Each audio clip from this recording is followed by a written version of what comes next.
Magandang araw po sa inyong lahat mga kababayan at welcome back dito po sa ating munting channel Pinas News Review, kung saan re-reviewin po natin ang mga mahalagang balita dito sa Pilipinas. Mga simpleng komento sa mga issue dito sa Pinas. At ito nga mga kababayan, matindi to. VP Sara Duterte bumanat na, Jaime Marcos PBBM namutla. Nako, bistado natatagong sekreto booking. Yan mga kababayan ng ating alamin. Mula po rito kaya Banat ng Bayan. Nasa description po ang full video link ng video ito. Subscribe na po kayo. At kung bago ka pa lang at di pa po nakapag-subscribe sa ating munting channel, please don't forget to subscribe. At i-click na rin po ang bell notification para updated po kayo sa lahat ng ina-uploads nating reaction video. At ito na nga mga kababayan, bago po natin muli simulan, pakinggan, panoorin at bigyan ng komento ang video ito. Eto, may share lang ulit ako mga karibin natin, no? Dalawa na po sa opisyal ng ating gobyerno ang sang-ayon sa mandatory drug test ng mga tatakbong opisyal, no? Mga politiko ng ating bansa, mga kababayan. Ito po yung balita, Una po si COMELEC chairman Garcia, no? Ito, pahayag ni COMELEC chairman George Erwin Garcia sa mungkahing sumailalim ang mga nais tumakbo sa halalan, no, sa drug test at ikabit ang resulta nito sa kanilang certificate of candidacy. O yan mga karibin natin, Sang-ayon po, syempre, sila rin ang sila rin po ang sisisihin ng taong bayan kung hindi nila bibigyan ng aksyon yan, di ba? Kaya yan, palakpakan po natin, Kasi okay naman, sila ang pasimuno dito hindi po silang pasimuno, sila po yung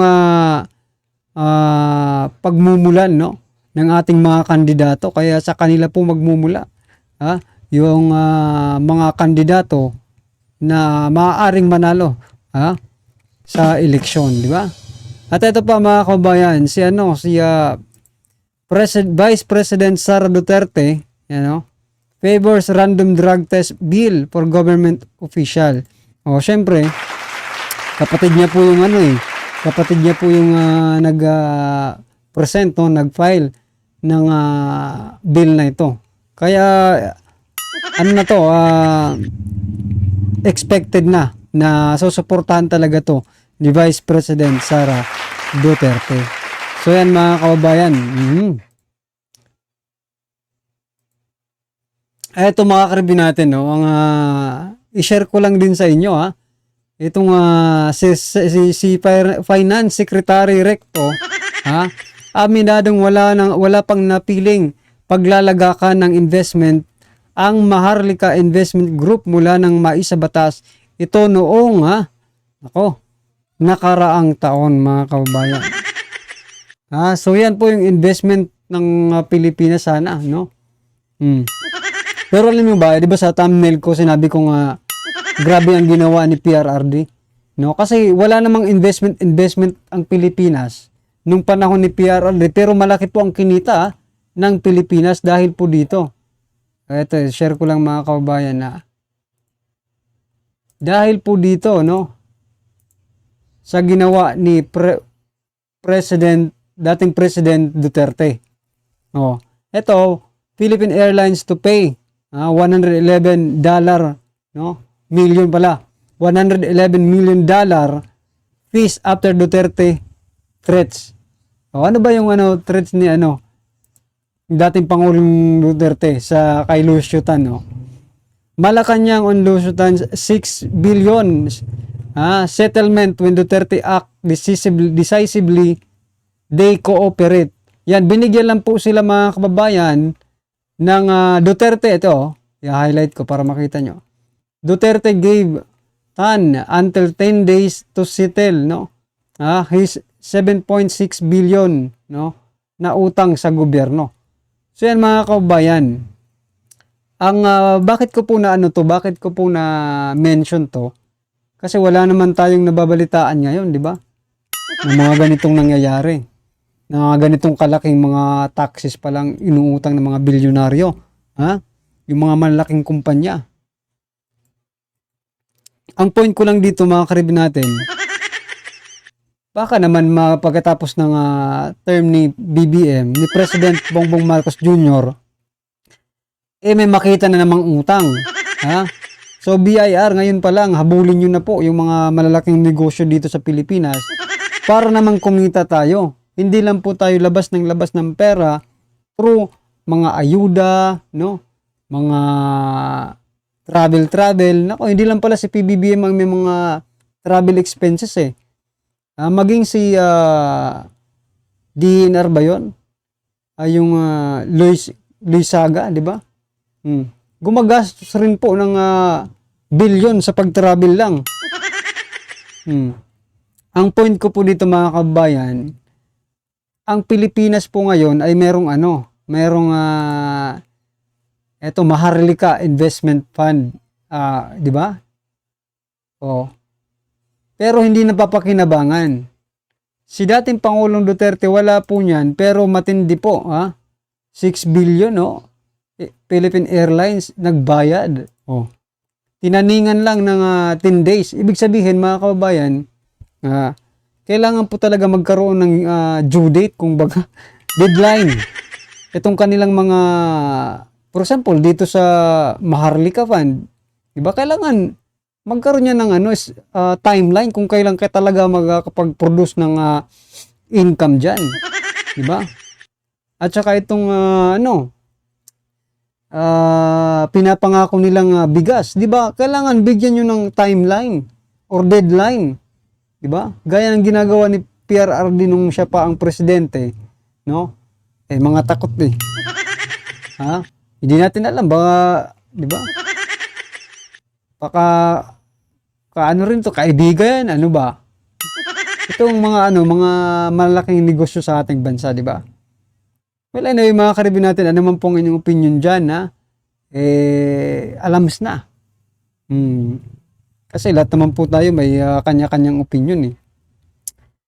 Basta ang point ko lang dito, bakit dito sa panahon ni PRRD maraming galit sa kanya dahil dito sa ginagawa niya, di ba? Pangungulekta ng mga past taxes na mahirap talagang yan talaga, yan ang nagtatrabaho, di ba? Yan ang nagtatrabaho para sa taong bayan. Kolektahin yung mga tax ng mga malalaking kumpanya, no? Para maibigay sa taong bayan. Ngayon ba? Ngayon, anong nangyayari ngayon? Parang puro palabas yung pera eh, walang income, di ba? Puro labas eh. Puro ayuda. Kaya ngayon, lolobo talaga ang utang natin. No? Sinasabi nga doon sa isang report na at the end of the term ni President Bongbong Marcos Jr. ay baka umabot ng 20 trillion ang utang ng Pilipinas, yung mga kababayan. So ito na mga karibin natin, sama-sama at sabay-sabay po natin pakinggan, panoorin at bigyan ng komento ang video ito. Ito na po. Grabe, binabalik-balikan ng mga tao itong video ni Percy Lapid kung saan binanatan niya si Pangulong Bongbong Marcos. Ngayon, binabalik-balikan ng mga tao at ina-analyze kung bakit nga ba kontra na kontra itong si Percy Lapid. Marami pala itong pasabog tungkol kay Pangulong Bongbong Marcos. Yung ibang tao, nag-iisip-isip na, nagdududa na kung sino ba talaga ang totoong may sala sa pagpatay ni Percy Lapid. Lalo na ngayon, yung main suspect ay nagpakamatay daw di umano. Yung main suspect ba sa pagpatay ni Percy Lapid ay nagpakamatay. Naku po mga kabibiga, meron akong napanood na video kung saan grabe mga kabibig. Oy, grabe bumanat pala itong si Percy Lapid kay Pangulong Bongbong Marcos. Yung panahon ng election ba, hindi pa yung panahon ng election, kung saan ito pala yung nangyari mga kabibig. Tika muna ha. Nasaan ba yung news na tungkol kay Percy Lapid? Grabe. Mawiwindang ka talaga mga kabibig. Eto na. I-share ko sa inyo kung ano ang laman ng video para himahimayin natin, tinan natin, panoorin natin kung ano ang iyong komento tungkol dito. Ito na mga kabibig ha. Manood tayo. Mga 2 minutes and 20 seconds lang ito. Go. Nang walang tigil, di ba? Kung pagsalitaan siya, harapan, magnanakaw kayo. Di ba? Mga kaibigan, ba't hindi siya ang ginawang vice president ni Digong nyo? Pangalawa, Now po, inimpluwensyahan ba yung Supreme Court? Kayang-kaya nilang impluwensyahan? Bakit yung pag-impluwensya nila sa ibang kaso, hindi nila ginamit sa'yo? Di ba? Hindi ka pa nakahalata eh. Lalo ngayon. Tumatakbo kang presidente, vice president mo, anak. Kayo ba naniniwala magkaaway yan? Kasi sinasabi magkaaway daw yan. Magkagalit daw. Walang maniniwala dyan. Ha? Na matinong tao. Bakit? Meron tayong kasabihan na blood is thicker than water. Ha? Mas, ika nga, matimbang ang dugo, mga kaibigan. Yan ang sinasabi ko sa inyo. Kaya hindi sila dapat pare-parehong iboto. Unang-una, masama na. Anong dahilan at kakandidato kang presidente? Ayaw na ninyong tumigil. Ang dami na ninyong nakulimbat sa pinakikinabangan yung kinulimbat ng tatay nyo. Di ba? Hanggang ngayon, hindi nyo isinasauli. Ang batas sa pagnanakaw talaga, mga kaibigan, suli mo yung ninakaw mo. Kung hindi mo maisosoli, halimbawa, bagay ang ninakaw mo, bayaran mo yung katumbas na halaga. Di ba? Mga kaibigan. Yan ang batas eh. Ngayon, hindi mo pwedeng ikatwiran. Tatay ko nagnakaw. Nasa iyo eh. Nasa possession mo eh. Yung ninakaw eh. Kahit naman sa ang kaso, kung nasa possession mo, ikaw yung dinidemanda, di ikaw ang pananagutin. Hindi ba? Mga kaibigan. Walang preno kung Yun mga kabibig, yun ang mga side bits sa pagmanat ni Percy Lapid kay Pangulong Bongbong Marcos. Kaya yung ibang mga tao ngayon ay nagkukwestiyon na kung talagang sino ang nagpapatsugi kay kay tawag dito, kay Percy Lapid. Naku, grabe naman yung mga kabibigan. Grabe yung pasabog ni Percy Lapid. Who do you think mga kabibig ang nagpapatsugi kay Percy Lapid? Yung iba parang nag-iisip-isip na kasi grabe bumanat si Percy Lapid sa kung sinong politiko ang kayang babanatan eh. And marami din siyang eksplosibong pinasabog tungkol kay Pangulong Bongbong Marcos. Itong si Pangulong Bongbong, itong si Percy Lapid talagang bumanat siya yung So yan mga kababayan, tapos sinasabi nila doon sa, 'di ba, sa investigasyon nung kay kamamatay lang ni Kaper Silapid, 'di ba, si DJ Bantag agad yung pinagbintangan nila dahil binanatan daw, no? Ni Kaper Silapid si General Bantag. Pero mas malala pala yung mga banat ni Kaper si dito kaya President sa mga Marcos, mga kababayan. So paano ba 'yan? Maaari bang isali sa person of interest, di ba? Kasi napakarami pong person of interest na pinangalanan, wala naman tayong narinig na Marcos, di ba? Ang naririnig lang palagi natin, bantag ng bantag eh. Pero ito mga kababayan, di po natin sinasabi na ganun niya, no?